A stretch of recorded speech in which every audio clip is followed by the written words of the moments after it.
Hello and welcome to the Global View on this Thursday. I'm Andrew Gagan. Thanks for joining us here at AusBiz. Let's take a look at what happened overnight. A positive session on global markets, and in fact we've got some local results out today. But on Wall Street, the major indices were led higher by a rebound in tech stocks, although momentum was tempered with the release of Federal Reserve minutes, which revealed discussion of possible rate hikes. Well, stocks, specifically Nvidia, climbed after the world's most valuable company said it had signed a multi-year deal to sell millions of its current and future AI chips to Meta. SanDisk, Western Digital and Seagate adding to strong gains in recent months, fueled by massive AI-related demand for their storage technology. Chip design software provider Cadence beat fourth quarter revenue estimates, while Palo Alto Networks fell heavily after trimming its annual profit forecast, and chipmaker Analog Devices rising after forecasting second quarter results above estimates. Shares in global payments surged after the payment technology firm projected annual adjusted profit above expectations. And Moderna climbed after the US Food and Drug Administration agreed to review its flu vaccine. Well, US Federal Reserve policymakers made a near unanimous decision to keep interest rates on hold at their meeting last month, but remained split over the path forward. Opinion differed on the direction of rates if inflation remains above the Fed's 2% target, with several FOMC members mentioning the possibility that upward adjustments to the target range for the federal funds rate could be appropriate if inflation remains at above target levels. Meanwhile, European Central Bank President Christine Lagarde plans to leave her job early ahead of next year's French presidential election to give outgoing French leader Emmanuel Macron a say in picking her successor. France is the second largest European Union economy, and no ECB president has been picked without a sign-off from the French government. US Treasury yields have risen on the prospect that the Fed will keep rates on hold for the next several months, while Treasury's $16 billion sale of 20-year bonds attracted lacklustre support. The two-year Treasury yield rising to 3.46%, the 10-year was up at around 4.09%. Australian three-year government bond yields rising to 4.28. US dollar index up around 0.5% on the day. The Aussie has fallen to 70.4 US cents. Oil prices have surged as traders priced in potential supply disruptions amid concerns of conflict between the US and Iran, and after talks between Ukraine and Russia ended without a breakthrough. Brent crude futures up more than 4%, above $70 a barrel. The gold price has also rallied as investors consider simmering geopolitical risks. Spot gold up more than 2%, trading at around $4,980 an ounce. And Bitcoin is currently trading just above 66,000 US dollars. Let's get across what we're seeing on Wall Street at the moment. Joining us, Sam Stovall, Chief Investment Strategist at CFRA Research. Sam, welcome back. It's good to have you on the show again. So we are seeing markets sort of push close again to those record highs. But there are a number of issues that investors are dealing with at the moment, not the least, of course, being the impact of AI. Everyone trying to get their head around as to whether this threat posed by AI, particularly to those software companies, is real. Well, that's right, Andrew. We've been seeing what I would call a rolling correction because the fears about AI pretty much started with software, then it moved into the wealth management area, insurance, real estate, transportation. So I think that many investors believe that their industries are not immune to AI. And as a result, we end up seeing these corrections take place. Software lost about 30% since the late October high and has pushed the PE ratios to steep discounts compared with their 10-year averages. So just sticking with software, how should you pick this at the moment? I mean, are we seeing now distinct winners and losers? As an investor, how do you want to play this? Well, I think first off, you have to realize that there's probably going to be some more uncertainty, more downward pressure on the software areas.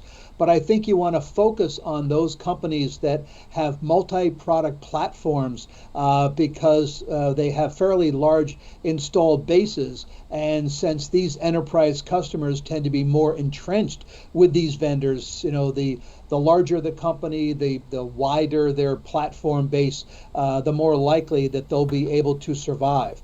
Also focusing on companies that are with cybersecurity, they should benefit because of the more challenging attack landscape as AI expands. So really those areas could end up benefiting from what's going on in AI. So, Sam, that's one issue that's plaguing investors at the moment. Look, as I mentioned there, a number of others to consider as well. Also, as far as what the Fed is likely to do, as I was talking about a little earlier there, as to whether inflation is going to remain contained. That's right. Well, the first two inflation reports this month, the consumer price index and then the producer price index, both came in either in line or softer than expected, which was encouraging.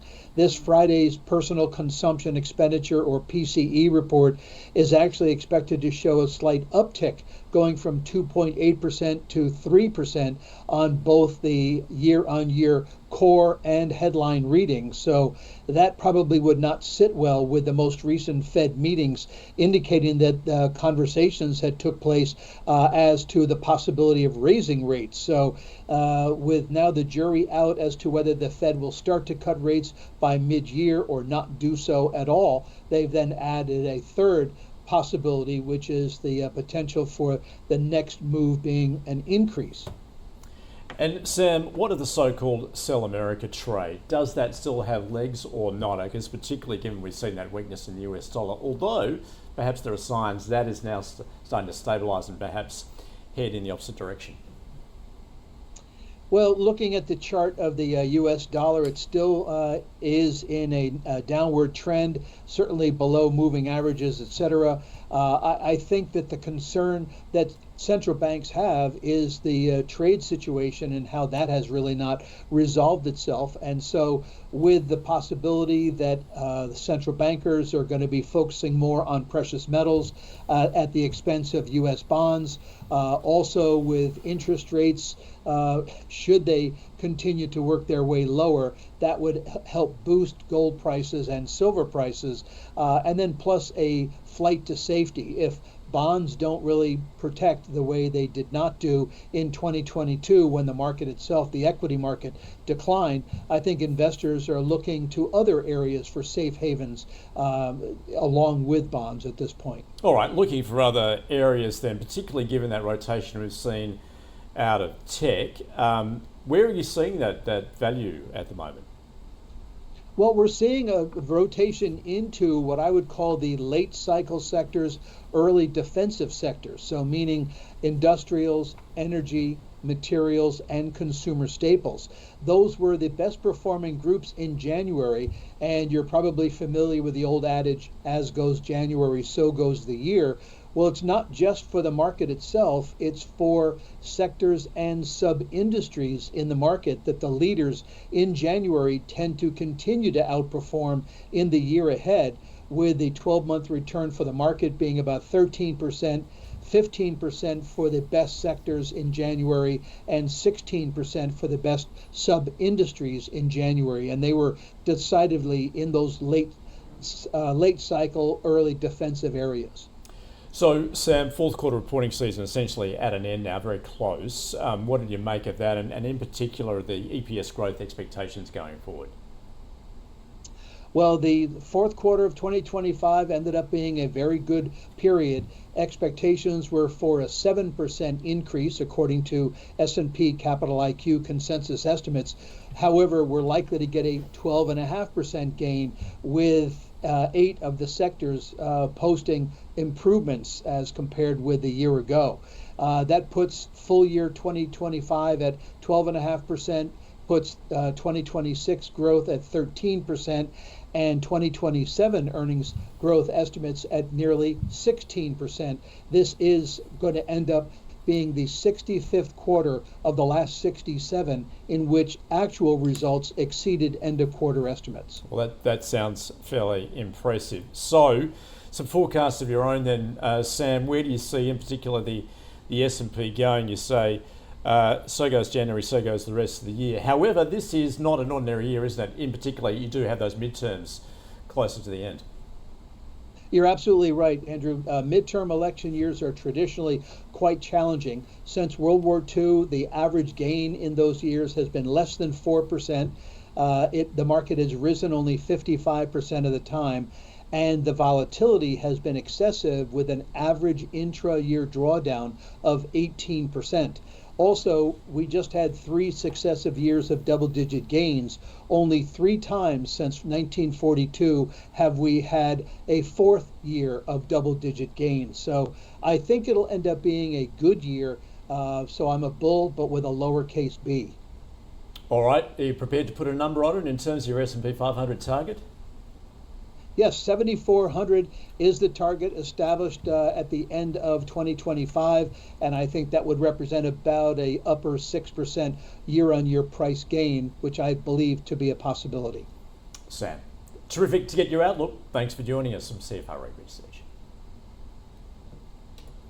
Let's now focus on what we're likely to see when we get going on this Thursday morning locally, and taking a look at SPI futures up more than 0.33%, of course, dominated by more results coming our way today, including some of the biggies, including Rio Tinto, Wesfarmers, Telstra, many more to get across as the day unfolds. We'll be catching up with a number of CEOs at the same time, and also some key data out today as well in jobs numbers. That's a little later this morning. We'll also have analysis on that front. Stay with us.